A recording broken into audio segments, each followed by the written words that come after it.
اهلا وسهلا بكم يا احلى متابعين منورين الارشيف. النهارده جايب لكم الارشيف حكايه مصريه قديمه سنه 92.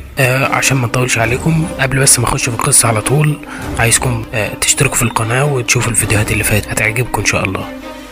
ويلا بقى عشان ما نطولش. اسلام اللي انتوا شايفينه في الصوره ده وهو عنده 11 سنه كان عايش في محافظه شمال سيناء في العريش مع اهله واخواته، وفجاه الساعه 3 الفجر بيتفاجئ اسلام ان البوليس جاي علشان يقبض عليهم كلهم، وراحوا على مديرية امن شمال سيناء.